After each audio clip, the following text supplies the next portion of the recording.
ഇതാ സകല ജനത്തിനും വേണ്ടിയുള്ള വലിയ സന്തോഷത്തിന്റെ സദ്വാർത്ത ഞാൻ നിങ്ങളെ അറിയിക്കുന്നു.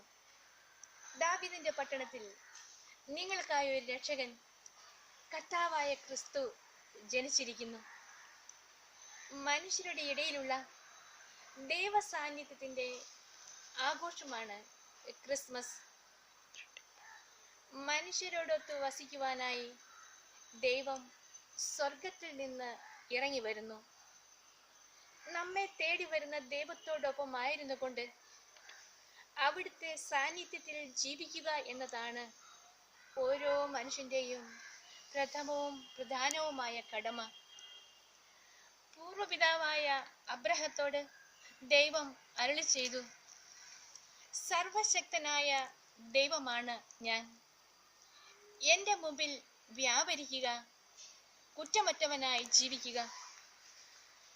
ഈ ക്രിസ്മസ് കാലത്ത് നമ്മുടെ ജീവിതത്തിന്റെ വ്യത്യസ്തങ്ങളായ കർമ്മവേദികളിൽ ദൈവസാന്നിധ്യം ഉറപ്പുവരുത്തുകയും കുറ്റമറ്റവനായി ജീവിക്കുകയും ചെയ്യാം.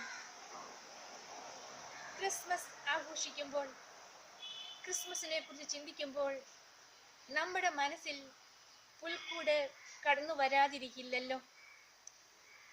പുൽക്കൂടിനെ അനന്യമാക്കുന്ന കാര്യം, ഈശോ പിറന്ന പുൽക്കൂട്ടിൽ അവിടെ എല്ലാവർക്കും എല്ലാത്തിനും സ്ഥാനമുണ്ട്. ഈശോ ഉണ്ട്, മാതാവുണ്ട്, യൗസേ പിതാവുണ്ട്, ആട്ടിടയന്മാരുണ്ട്, കന്നുകാലികളുണ്ട്, രാജാക്കന്മാരുണ്ട്, ആടുകളുണ്ട്, മാലാഖമാരുണ്ട്. എല്ലായിടത്തും ഇടം നിഷേധിക്കപ്പെട്ടവനാണ് എല്ലാവർക്കും ആയിട്ടും ഇടം കൊടുക്കുന്നത്.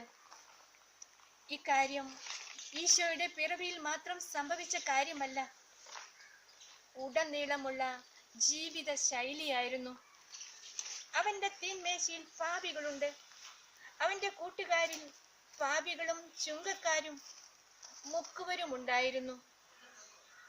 കർത്താവിന്റെ ഗോകുൽത്ത അനുഭവത്തിൽ കള്ളന് പോലും സ്ഥാനം കൊടുത്തവൻ. തിബേരിയൂസ് കടൽ തീരത്ത് അവന്റെ വാക്കനുസരിച്ചപ്പോൾ വല നിറഞ്ഞു. 153 മത്സ്യം. 153 എന്ന് പറയുന്നത് യഹൂദരെ സംബന്ധിച്ചിടത്തോളം പൂർണ്ണതയുടെ സംഖ്യയാണ്. 153 തരം മത്സ്യം. അതെ, തന്റെ സഭയിൽ എല്ലാവർക്കും സ്ഥാനം. ഈ ക്രിസ്മസ് കാലഘട്ടത്തിൽ നമ്മൾ ഒരുക്കുന്ന പുൽക്കൂട്ടിൽ എല്ലാവർക്കും സ്ഥാനമുണ്ടോ? എൻ്റെ ഹൃദയമാകുന്ന പുൽക്കൂട്ടിൽ എല്ലാവർക്കും ഇടമുണ്ടോ? അവിടെ ഉണ്ണി പിറക്കുമോ? 1000 പുൽക്കൂടുകളിൽ ഉണ്ണി പിറന്നാലും എൻ്റെ ഹൃദയമാകുന്ന പുൽക്കൂട്ടിൽ ഉണ്ണി പിറക്കുന്നില്ലെങ്കിൽ എന്തു പ്രയോജനം? ഈ വാക്കുകൾക്ക് പ്രസക്തിയേറുന്നു. മുറിഞ്ഞ സൗഹൃദങ്ങൾ, അറ്റുപോയ ബന്ധങ്ങൾ വേദനിപ്പിച്ചവർ, മുറിവേൽപ്പിച്ചവർ, സന്തോഷം തന്നവർ, സങ്കടം പങ്കിട്ടവർ, എല്ലാവർക്കും ഹൃദയമാകുന്ന പുൽക്കൂട്ടിൽ ഇടം കൊടുത്തുകൊണ്ട് ഈ ക്രിസ്മസ് ആഘോഷിക്കാം. പുൽക്കൂട്ടിൽ നക്ഷത്രത്തെ നമുക്ക് മാറ്റി നിർത്താൻ പറ്റുമോ? രാജാക്കന്മാർ തന്റെ യാത്ര ആരംഭിക്കുന്നത് നക്ഷത്രത്തെ നോക്കിയാണ്. യാത്രാമധ്യേ തിന്മയുടെ രാജകൊട്ടാരത്തിൽ പ്രവേശിച്ചപ്പോൾ നക്ഷത്രത്തെ കാണാതായി. അതിൽ നിന്ന് പുറത്തു വന്നപ്പോൾ നക്ഷത്രത്തെ കാണുവാൻ സാധിച്ചു. നമുക്ക് നക്ഷത്രത്തെ കാണാൻ സാധിക്കുന്നില്ലെങ്കിൽ നമ്മുടെ രാജവീഥികളെ നാം പരിശോധിക്കണം. തിന്മയുടെ കൊട്ടാരങ്ങൾ വിട്ടാൽ നമ്മുടെ മാനത്തും നക്ഷത്രങ്ങൾ വിരിയും.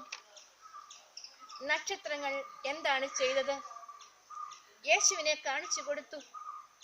ഇന്ന് നമ്മുടെയും കടമയും ഉത്തരവാദിത്വവും യേശുവിനെ കാണിച്ചു കൊടുക്കുക എന്നതാണ്.